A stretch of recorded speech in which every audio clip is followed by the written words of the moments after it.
अस्सलाम वालेकुम क्लास, मैं आपका टीचर इनाम और आज हम प्योरली बात करेंगे मैनेजमेंट इंफॉर्मेशन सिस्टम इटसेल्फ के ऊपर। सबसे पहले आज के एजेंडा पे मूव करते हैं कि एमआईएस इटसेल्फ क्या होता है, उसको देखेंगे। फिर वो कौन-कौन सी चीज़ों से मिलकर बना होता है, कुछ रियल लाइफ से एग्ज़ाम्पल्स को देख लेंगे। फिर वो क्या गोल्स होते हैं जो कि एमआईएस अचीव करता है, फिर उसकी फंक्शनैलिटीज़ को देखेंगे। वो क्या फीचर्स होते हैं जो कि एमआईएस किसी ऑर्गेनाइज़ेशन के अंदर इनकॉर्पोरेट करता है जब कोई ऑर्गेनाइजेशन एमआईएस को यूज़ करती है। फिर रोल देख लेंगे मैनेजमेंट सिस्टम का कि एक ऑर्गेनाइजेशन के अंदर उसका क्या रोल होता है, फिर उसकी ज़रूरत कहाँ-कहाँ पर होती है एक ऑर्गेनाइजेशन के अंदर। फिर प्रोज़ एंड कॉन्स को डिस्कस करेंगे और एट द लास्ट लिमिटेशन को डिस्कस करके अपने लेक्चर को कंक्लूड करेंगे। आइए फर्स्ट स्लाइड के ऊपर मूव करते हैं। मैनेजमेंट इंफॉर्मेशन सिस्टम जो है वो बेसिकली एक मेजर टाइप है इंफॉर्मेशन सिस्टम की, जो कि ऑर्गेनाइजेशन के मिडल लेवल मैनेजर्स या टेक्निकल मैनेजर्स यूज़ करते हैं और जो ऑर्गेनाइजेशन के अंदर ऑपरेशंस परफॉर्म हो रहे हैं उनको उनकी उनके बारे में इंफॉर्मेशन को कंटिन्यूसली ऑर्गेनाइज करना, उसको इवैल्यूएट करते रहना ताकि ऑर्गेनाइजेशन के उन ऑपरेशंस की परफॉर्मेंस को इन्हांस किया जा सके। एमआईएस इस पर्पज़ के लिए यूज़ होता है।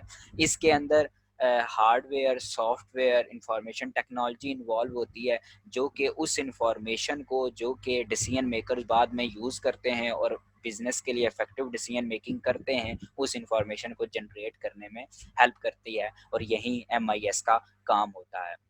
ये जो डायग्राम है इसमें भी बिल्कुल यही चीज़ एक्सप्लेन की गई है कि किसी ऑर्गेनाइजेशन की जो मैनेजमेंट होती है वो इनपुट करती है कुछ डाटा मैनेजमेंट इंफॉर्मेशन सिस्टम को। मैनेजमेंट इंफॉर्मेशन सिस्टम उस डाटा को गैदर करके उसको ऑर्गेनाइज करता है और उस पर इंफॉर्मेशन जनरेट करता है और उस इंफॉर्मेशन को एट द एंड स्टोर करवा देता है डाटाबेस के अंदर। और फिर डाटाबेस से वो इंफॉर्मेशन दोबारा फैच करते हैं मैनेजर्स और फिर उस पर वो इफेक्टिव डिसीजंस लेते हैं ताकि बिजनेस की ग्रोथ हो सके।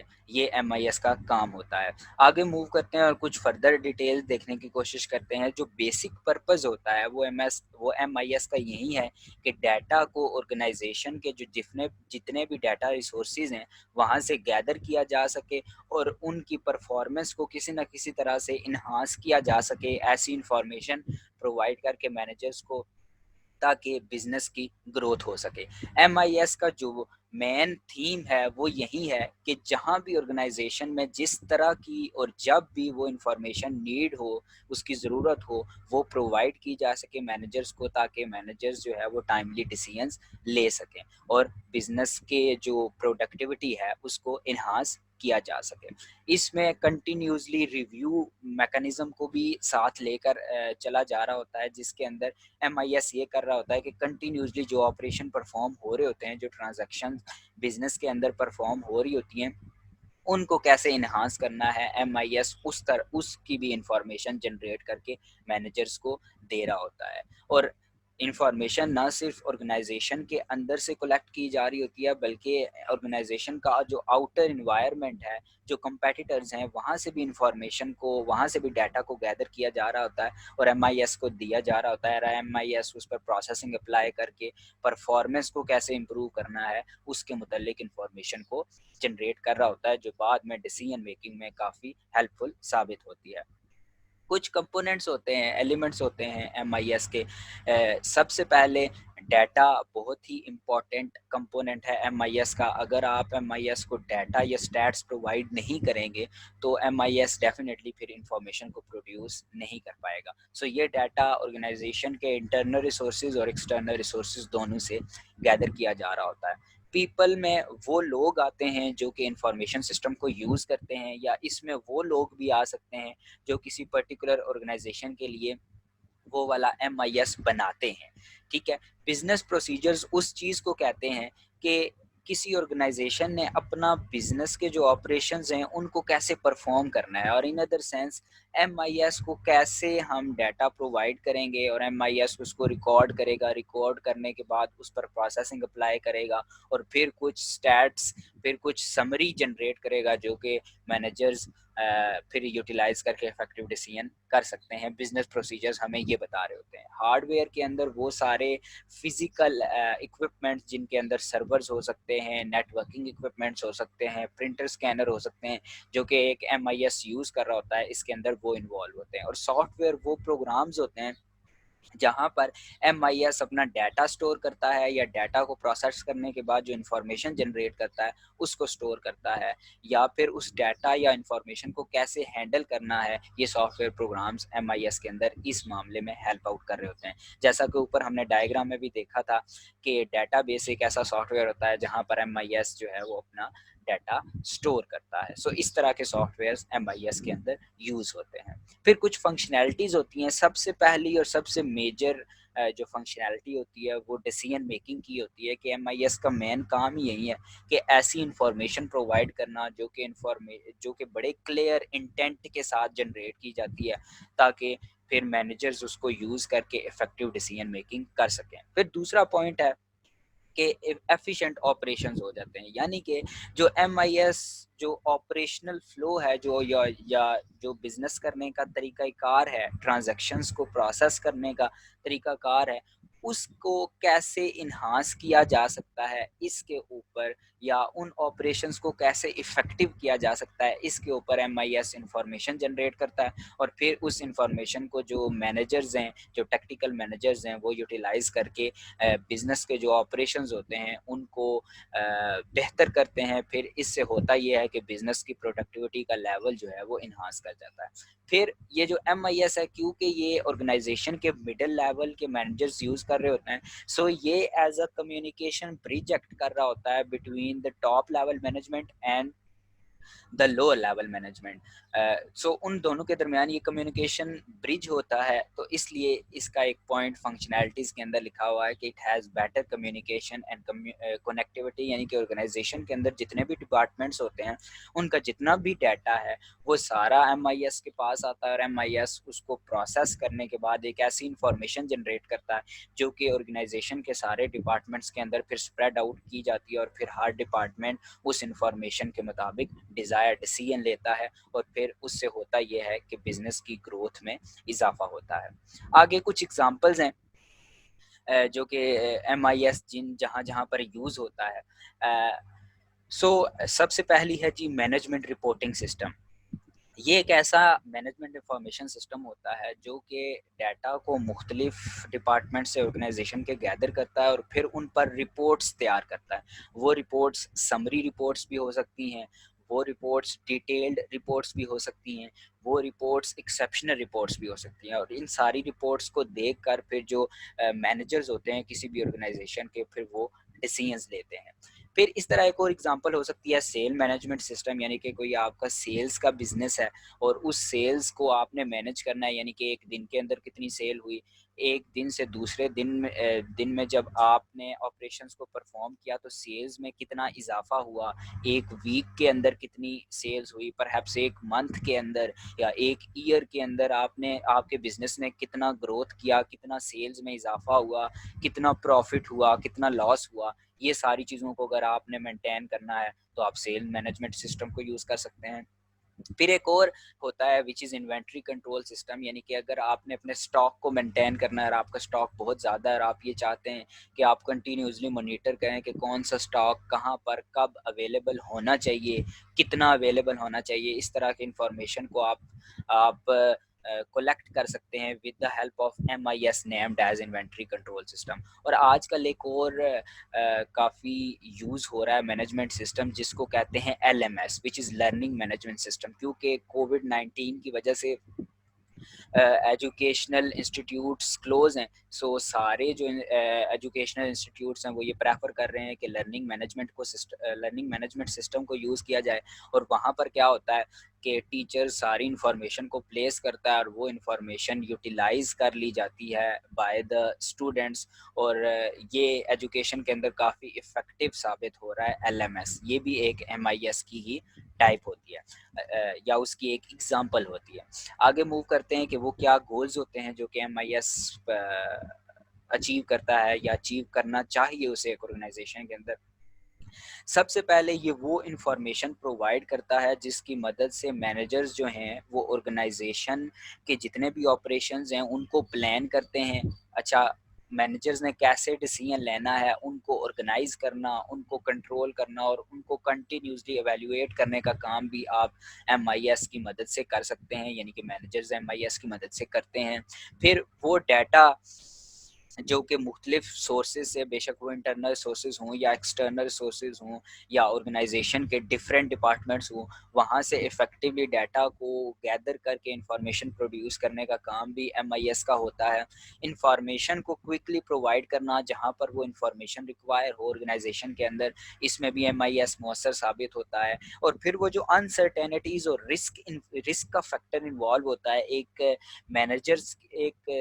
मैनेजर यानी कि ह्यूमन बीइंग की डिसीजन मेकिंग में, उसको भी काफ़ी केटर करता है एमआईएस। यानी कि एमआईएस वो स्टैट्स प्रोवाइड करता है, वो इंफॉर्मेशन प्रोवाइड करता है जिसकी वजह से मैनेजर्स को आसानी होती है डिसीजन करने में, ताकि बिजनेस को इन्हांस किया जा सके। अब ये ऑल्सो कि जो प्रॉब्लम्स एग्जिस्ट करती हैं मैनेजरिकल लेवल के ऊपर, उनको भी आइडेंटिफाई करने का काम एमआईएस करता है। और फिर जो इंफॉर्मेशन प्रोविजन का तरीकाकार होता है एमआईएस का, वो बहुत ज़्यादा फास्ट होता है, वो बहुत ज़्यादा रिलायबल होता है। यानी कि जो इंफॉर्मेशन एमआईएस प्रोड्यूस करता है, उस पर मैनेजर्स काफ़ी हद तक ट्रस्ट करते हैं और फिर उसके मुताबिक डिसीजंस लेते हैं। और जो ऑर्गेनाइजेशन की फाइनेंशियल टर्म्स होती हैं, उनके मतलब भी इंफॉर्मेशन जो है वो एमआईएस प्रोड्यूस करता है और फिर उसके ऊपर भी मैनेजर्स जो है वो इफेक्टिव डिसीजन ले सकते हैं। सो ये कुछ गोल्स होते हैं एमआईएस के। आगे मूव करते हैं, रोल को डिस्कस करते हैं। ऑर्गेनाइजेशन की मैनेजमेंट हो, उसकी एडमिनिस्ट्रेशन हो या उसका ऑपरेशनल लेवल हो, वहाँ पर एमआईएस अपना किरदार अदा करता है। अच्छा, वहाँ पर इंफॉर्मेशन सिस्टम करता क्या है? सबसे पहला जो काम होता है इंफॉर्मेशन सिस्टम का, वो होता है कि डाटा को गैदर किया जाए और गैदर करने के बाद उस पर प्रोसेसिंग अप्लाई करके इंफॉर्मेशन को जनरेट किया जाए। जब एमआईएस कोई इंफॉर्मेशन जनरेट कर लेता है, फॉर एग्जांपल उसने एक इंफॉर्मेशन जनरेट की कि एक साल में जो ऑर्गेनाइजेशन का बिजनेस था, उसको प्रॉफिट कितनी हद तक हुआ, यानी उसका प्रॉफिट कितना इंक्रीज किया और उसका लॉस कितना इंक्रीज किया, ये इंफॉर्मेशन उसने जनरेट की। जब तक ये इंफॉर्मेशन कम्युनिकेट नहीं होगी ऑर्गेनाइजेशन के मुख्तलिफ डिपार्टमेंट्स में, तो आप कभी चीज़ों को इम्प्रूव कर नहीं सकते। सो इसका मतलब ये है कि एमआईएस का जो दूसरा काम होता है, वो होता है कम्युनिकेशन। यानी कि जब उसने वो इंफॉर्मेशन जनरेट कर ली, तो वो इंफॉर्मेशन ऑर्गेनाइजेशन के डिफरेंट डिपार्टमेंट्स में स्प्रेड आउट करता है, कम्युनिकेट करता है और फिर सारे डिपार्टमेंट्स उसको यूटिलाइज करते हैं। यूटिलाइज करने के बाद कुछ प्रॉब्लम्स आइडेंटिफाई होती हैं कि वो क्या वजूहात थी कि जिसकी वजह से प्रॉफिट कम हो गया, लॉस ज़्यादा हो गया, या वो क्या वजूहात हो सकती हैं जिसकी वजह से प्रॉफिट इन्हांस कर सकता है। इस तरह की प्रॉब्लम्स तभी आइडेंटिफाई होंगी जब आप कम्युनिकेशन करेंगे। फिर रोल आता है एमआईएस का अगेन, जिसमें प्रॉब्लम आइडेंटिफिकेशन होती है। फिर उसके बाद दोबारा कम्युनिकेशन करके जो मैनेजर्स होते हैं मुख्तलिफ डिपार्टमेंट्स के एक ऑर्गेनाइजेशन के अंदर, फिर वो इफेक्टिव डिसीजन मेकिंग करते हैं, जो कि चौथा रोल है एमआईएस का। आगे मूव करते हैं और कुछ कैरेक्टरिस्टिक्स देखते हैं एमआईएस की। सबसे पहली कैरेक्टरिस्टिक है कि ये मैनेजमेंट ओरिएंटेड होता है। यानी कि इसको बड़े ही क्लियर इंटेंट के साथ बनाया जाता है कि इसने जो भी मैनेजमेंट की ज़रूरियात होंगी एक ऑर्गेनाइजेशन के अंदर, इसने वो इंफॉर्मेशन प्रोड्यूस करनी है जिसकी वजह से वो ज़रूरियात पूरी हो सकें। ठीक है? और ये ऑर्गेनाइजेशन के सिर्फ एक लेवल को देख कर नहीं बनाया जाता, बल्कि इंटायर ऑर्गेनाइजेशन को सामने रख कर एमआईएस को बड़े ही क्लियर फोकस के साथ बनाया जाता है। फिर जो दूसरी कैरेक्टरिस्टिक है कि एमआईएस एक स्टैंड अलोन सिस्टम के तौर पर नहीं बनाया जाता, बल्कि ये एक इंटीग्रेटेड सिस्टम के तौर पर बनाया जाता है कि जिसमें ऑर्गेनाइजेशन के जितने भी फंक्शनल एक्टिविटीज़ हैं, फंक्शनल एरियाज़ हैं मैनेजमेंट के, वो सारे आपस में कोलैबोरेट करते हैं, कम्युनिकेट करते हैं with the help of management information system. और फिर जो भी वो इंफॉर्मेशन प्रोड्यूस करता है, उसको डिसीजन मेकर्स जो हैं वो अपने डिसीजंस के लिए यूज़ करते हैं। आगे है जी स्ट्रेटजिक प्लानिंग। यानी कि एमआईएस ना सिर्फ लोअर लेवल मैनेजमेंट के ऊपर इंफॉर्मेशन प्रोवाइड करता है, मिडिल लेवल मैनेजमेंट के ऊपर भी इंफॉर्मेशन प्रोवाइड करता है और फिर जो इसकी आउटपुट होती है वो एज अ इनपुट कंसीडर होती है टॉप लेवल मैनेजमेंट के ऊपर। अब हमने ये चीज़ डिस्कस की थी अपने लेक्चर नंबर 1 के अंदर। जिसने वो लेक्चर नहीं विजिट किया, वो उसका टॉप राइट कॉर्नर पर आपको लिंक नज़र आ रहा होगा, वो आप लेक्चर देख सकते हैं कि ऑर्गेनाइजेशन की जो टॉप लेवल मैनेजमेंट होती है वो भी एक इंफॉर्मेशन सिस्टम यूज़ करती है जिसे कहते हैं डिसीजन सपोर्ट सिस्टम। वो डिसीजन सपोर्ट सिस्टम को एज अ इनपुट प्रोवाइड करता है और फिर वो, यानी कि इसका मतलब ये हुआ कि स्ट्रैटेजिक प्लानिंग के अंदर भी जो बिजनेस की लॉन्ग टर्म प्लानिंग होती है उसके अंदर भी जो MIS इंफॉर्मेशन प्रोड्यूस कर रहा होता है वो यूटिलाइज होती है और उसको देखकर डिसीजंस लिए जाते हैं। MIS एक और चीज़ कहता है कि जो डाटा प्रोड्यूस होगा या जो इन्फॉर्मेशन प्रोड्यूस होगी या जो इन्फॉर्मेशन अपडेट होगी, मॉडिफाई होगी या उसको डिलीट किया जाएगा, उसके ज़्यादा एरियाज़ नहीं होने चाहिए इंट्रेंस के। यानी कि एक सेंटर पॉइंट होना चाहिए, एक ही डाटा रिपोजिटरी या एक ही डेटाबेस होनी चाहिए जिसके अंदर डाटा स्टोर हो, ताकि डाटा के अंदर एनोमलीज ना आए, डाटा के अंदर या इंफॉर्मेशन के अंदर एरर्स ना आए। तो इस चीज़ की वजह से जो MIS है वो एक सेंट्रल मैकेनिज्म प्रोवाइड करता है जिसे कहते हैं डेटाबेस, और जहाँ पर ऑर्गेनाइजेशन का जितना भी डाटा या इंफॉर्मेशन जनरेट हो रही होती है वो एक ही जगह पर जनरेट हो रही होती है, जिसकी वजह से होता ये है कि डाटा एक्यूरेट रहता है, डाटा की रिलायबिलिटी जो है वो अचीव हो जाती है इसकी वजह से, और इस डाटा के अंदर कोई भी अनोमलीज नहीं आती। फिर जो हमारा MIS होता है वो कंटिन्यूसली जो मॉडर्न टेक्नोलॉजीज़ हैं कम्युनिकेशन की उनको यूटिलाइज़ कर रहा होता है, जिसकी वजह से होता ये है कि जो भी ऑपरेशंस होते हैं ऑर्गेनाइजेशंस के अंदर, बेशक वो कितने ही कॉम्प्लेक्स ना हो, क्यों ना हो, क्योंकि वो मॉडर्न टेक्नोलॉजीज़ को यूज़ कर रहा होता है। सो इस वजह से उनको कैटर करने में आसानी होती है। आगे मूव करते हैं तो वो क्या नीड्स होती हैं MIS की एक ऑर्गेनाइजेशन के अंदर। जैसा कि अभी ऊपर वाली स्लाइड के अंदर हमने डिस्कस किया कि बेशक वो जूनियर मैनेजमेंट हो, बेशक वो मिडिल मैनेजमेंट हो या बेशक वो टॉप लेवल मैनेजमेंट हो, इन हर जगहों पर, तीनों जगहों पर MIS यूज़ होता है। जूनियर लेवल के ऊपर जो ऑपरेशंस, क्योंकि ये वो ऑपरेशनल लेवल होता है जहाँ पर एक्चुअल ऑर्गेनाइजेशन के ऑपरेशंस परफॉर्म होते हैं। अच्छा, ये जो ऑपरेशंस हैं इन्होंने कैसे परफॉर्म होना है, किस इंफॉर्मेशन की बेस पर ये अपने आप को प्रोसीड करेंगे और अपने आप को कंप्लीट करेंगे, वो इंफॉर्मेशन MIS इनको प्रोवाइड करता है। यानी कि ऑपरेशंस की स्केजुलिंग में, उनकी प्लानिंग में, उनको कंटिन्यूसली इवॉल्व करने में, यानी इन उनकी परफॉर्मेंस को इंक्रीज करने में MIS की इंफॉर्मेशन का काफ़ी ज़्यादा हाथ होता है। फिर इस तरह मिडिल मैनेजमेंट है। मिडिल मैनेजमेंट इस इंफॉर्मेशन को जो कि MIS जनरेट करता है उसको यूटिलाइज करती है और फिर ऐसे टारगेट सेट करती है जो कि लोअर लेवल मैनेजमेंट ने अचीव करने होते हैं, या फिर ये उस इंफॉर्मेशन को प्रोवाइड करती है टॉप लेवल मैनेजमेंट और टॉप लेवल मैनेजमेंट फिर गोल सेट करती है कि लॉन्ग टर्म के अंदर वो ऐसी पॉलिसीज़ बनाई जाती हैं और ऐसे प्रोसीजर्स बनाए जाते हैं फिर जिनको मिडिल लेवल मैनेजर की मदद से ऑपरेशनल लेवल पर इम्प्लीमेंट किया जाता है। सो ऑर्गेनाइजेशन के तीनों मैनेजमेंट के लेवल्स के ऊपर MIS ऐसी इंफॉर्मेशन प्रोवाइड करता है जिसको ऑर्गेनाइजेशन के वो मैनेजर्स यूटिलाइज करके बिजनेस की ग्रोथ को इन्हांस करते हैं। फिर आगे कुछ एडवांटेजेस हैं। सबसे पहला ये कि ऑब्वियसली मैनेजमेंट इंफॉर्मेशन का काम ही इंफॉर्मेशन को टाइमली वे के अंदर प्रोड्यूस करना है।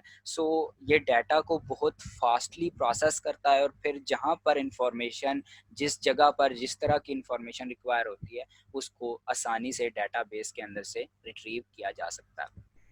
फिर चूँकि ये एक सेंट्रलाइज्ड मैकेनिज़्म रखता है MIS यानी डेटाबेस का, जिसकी वजह से होता ये है कि डाटा एक्यूरेसी भी अचीव हो जाती है, यानी डाटा हमेशा रिलायबल रहता है, डाटा में रिडंडेंसी या डाटा में डिफरेंट तरह की एनोमलीज़ नहीं होती। जिसकी वजह से होता ये है कि जो ऑर्गेनाइजेशन के ऑपरेशंस हैं या ऑपरेशनल लेवल पर उसकी जो एक्टिविटीज़ हैं उनकी एफिशिएंसी इन्हांस कर जाती है।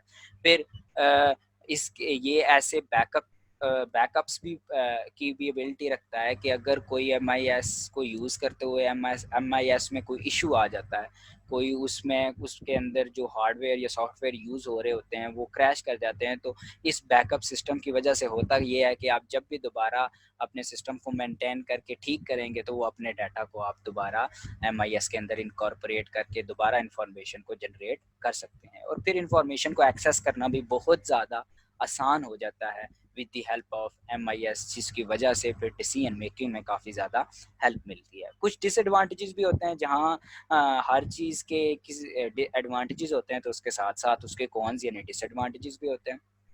तो सबसे पहला ये कि अगर आपने एमआईएस को इफ़ेक्टिवली यूज़ करना है, यानी कि एमआईएस जो इन्फॉर्मेशन प्रोड्यूस कर रहा है, वो जो जो स्टैट्स प्रोड्यूस कर रहा है वो इफ़ेक्टिव हों, तो एमआईएस को आपको फिर मॉडर्न टेक्नोलॉजीज़ के साथ इंटीग्रेट भी करना पड़ता है, कोप भी करना पड़ता है, यानी कि उसका जो मेंटेनेंस की कॉस्ट होती है वो काफ़ी ज़्यादा होती है। फिर वो लोग जो मैनेजमेंट इंफॉर्मेशन सिस्टम को बनाते हैं या फिर जो मैनेजमेंट इंफॉर्मेशन सिस्टम को यूज़ करते हैं, उनकी ट्रेनिंग के ऊपर, ट्रेनिंग सेशंस के ऊपर भी कॉस्ट आती है। सो ये भी एक डिसएडवांटेज होता है।